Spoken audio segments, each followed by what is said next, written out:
107.5 WBLS, your number one source for R&B. Been missed.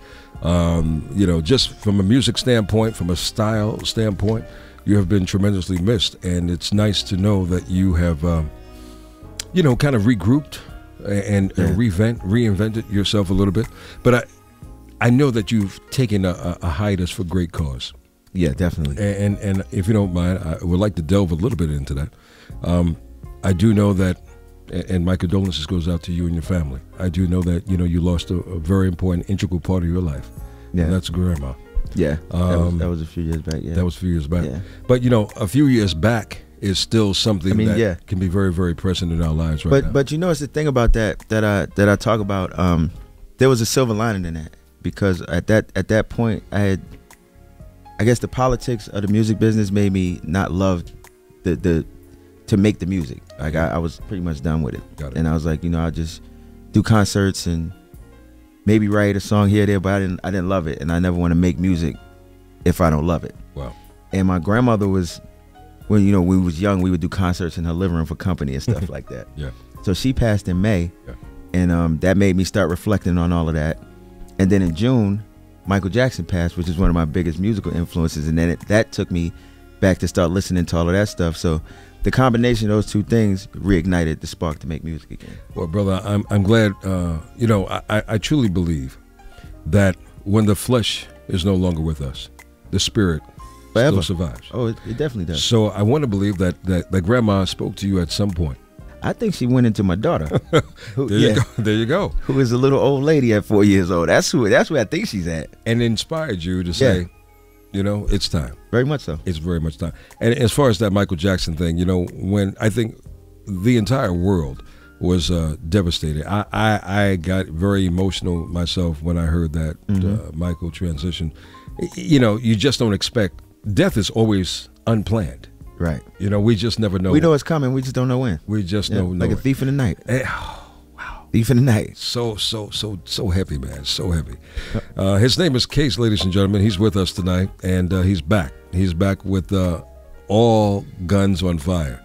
And the brand new CD is coming out March 31st, Heaven's Door. Heaven's Door. Why such a great name? A great name for a wonderful album. Why did you select that? Well, actually, it was a combination of things. It was, like I said, me rediscovering my love for music was one thing.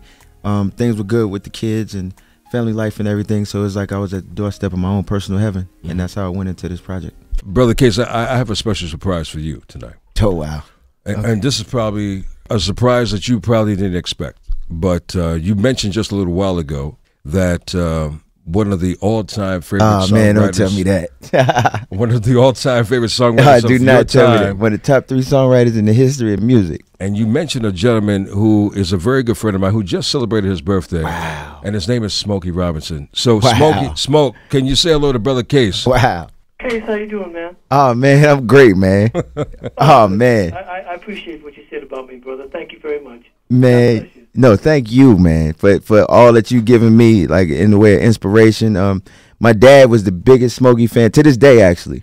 Oh, and he put that in us from time we was little kids. Yeah, I'm too dark to be blushing, but I swear I'm blushing right now, and I'm too dark to blush. Wow. Yo, Smoke, if you could see the smile on this brother's face, because this brother's a writer, and he's done it all, man, and he's paid his dues, and he's still doing his dues, and he has a brand new CD coming out, Smoke, on March 31st. Yeah, March 31st. Wow. And he mentioned you, man, and just railed on how wonderful of a songwriter you are. Man, Smokey Robinson is one of the top 3 songwriters in the history of music. It's him, Lennon McCartney, and Stevie Wonder. You can put them whatever order you want to put them in, but that's the top 3 right there. So this is your moment of opportunity, Case, to ask Smokey, what one question did you always wanted to ask Smokey? Wow. This is your moment right now, brother, because this is your first time meeting him, right? Ever.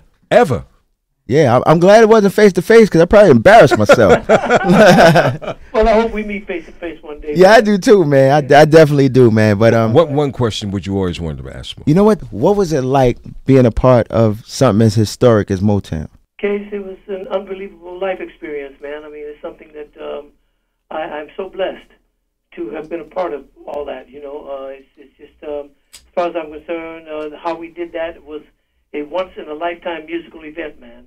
It had never happened like that before, and I doubt seriously if it'll ever happen like that again. So I feel really blessed, man. Yeah, I'm sure it'll never happen again.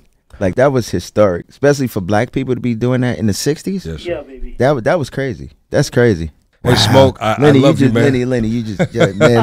Lenny just messed me up. And keep on keeping on. Man, I love you, God man. bless you. Thank you, man. Happy Thank you. belated birthday, Smoke. And happy belated birthday to you. Next Thank time, you. next time you're close to us, man, dinner's on me for sure, Billy. All right, baby. I'm going to hold you to that. I know you will, Billy. Okay. Hey, you can't hold me to the Lakers, so you might as well hold me to dinner. Shut up. I knew you were going to say something about that before we hung up.